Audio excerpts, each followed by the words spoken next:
گزشتہ دنوں Karnataka high court نے ایک فیصلہ دیا اور ہر طرف سے ایک بازگشت آئی کہ یہ فیصلہ غامدی صاحب کی حجاب سے متعلق جو آراء ہیں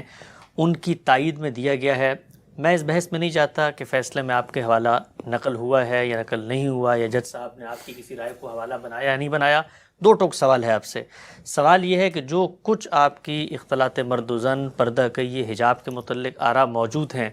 دنیا کے کسی خطے میں کوئی عدالت آگے بڑھ کے یہ کہتی ہے کہ بھئی غامدی صاحب کے دلائل بڑے ہی براہین قاطع اور بڑے ہی مبرہن اور بڑے ہی واضح دلائل ہیں، ان کی بنیاد پر ہم فیصلہ دیتے ہیں، تو کیا آپ اپنی کسی رائے پر کسی جج کو فیصلہ دینے کی اجازت دیں گے اور اس طرح کے معاملے میں اس کی تائید کریں گے؟ میرا خیال ہے، جہاں تک مجھے یاد پڑتا ہے، یہ سوال آپ نے مجھ سے کیا تھا، تو اس وقت میں نے اس کا بڑا تفصیلی جواب دیا تھا کہ میں اس طرح کے شخصی معاملات میں کسی عدالت کی مداخلت کو جائز ہی نہیں سمجھتا، کسی حکومت کا یہ حق ہی تسلیم نہیں کرتا۔ یعنی یہ تو ایک شخصی معاملہ ہے، خواتین کو حجاب کرنا ہے، نقاب لینی ہے، کوئی اور کام کرنا ہے، خاص طرح کا لباس پہننا ہے، ان میں سے کسی چیز میں کسی عدالت کو فیصلہ کرنے کا حق ہی نہیں ہے۔ میری رائے ہو، کسی اور کی رائے ہو، اس سے پہلے جو ہندوستان کی سپریم کورٹ نے طلاق کے بارے میں فیصلہ کیا تھا، میں نے تو اس پر بھی یہی تنقید کی تھی کہ یہ عدالت کا کام نہیں ہے۔ یعنی یہ کام نہیں ہے کہ وہ مذہب طے کرنا شروع کر دیں،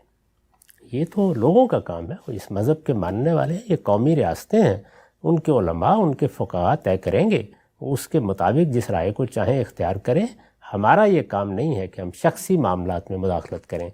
ریاست کا دائرہ میں نے بار بار متعین کر کے بتایا ہے کہ صرف دو چیزیں ہیں، ایک حق تلفی کو روکنا اور دوسرے جان مال آبرو کے خلاف زیادتی کو روکنا۔ اس کے لیے قوانین بنائے جاتے ہیں، یہ قوانین سد ذریعہ کے اصول پر بھی بنائے جاتے ہیں، اور جب کوئی جرم ہو جاتا ہے تو اس کے سد باب کے لیے بنائے جاتے ہیں۔ قانون کا دائرہ یہی ہے۔ میرے نزدیک تو اس طرح کے معاملات میں نہ عدالتوں کو مقدمات لینے چاہیے، نہ اس کے فیصلے کرنے چاہیے، نہ اس طرح کے معاملات میں ایسی آراء دینی چاہیے۔ اس کا تو اگر آپ شروع کر دیں تو اس کے بعد پھر سیکولرزم کے اوپر یہ بالکل ٹھیک اعتراض کیا جاتا ہے کہ وہ ایک مذہب بن کے لوگوں کو اپنا پابند کرے گا، اور اسی طرح پابند کرے گا جس طرح کے بعض مذہبی ریاستوں میں اس طرح کے شخصی معاملات میں مداخلت کر کے لوگوں کا جینا حرام کر دیا جاتا ہے۔ اس طرح کا کام کبھی نہیں کرنا چاہیے۔ ریاست کا ایک دائرہ ہے، باقی چیزیں اللہ اور بندے سے متعلق ہیں، وہ فیصلہ کریں گے کہ ہمیں اپنے پروردگار کی کیا بات قبول کرنی ہے، کیسے قبول کرنی ہے، اس کو کیسے سمجھنا ہے، یہ سب فیصلے لوگوں کو کرنے ہیں۔ ہمیں اگر کسی موقع کے اوپر ان سے بات کرنی ہے تو تبلیغ، تلقین، نصیحت کے اسلوب میں کرنی ہے، اس سے آگے ہمارا کوئی کام نہیں۔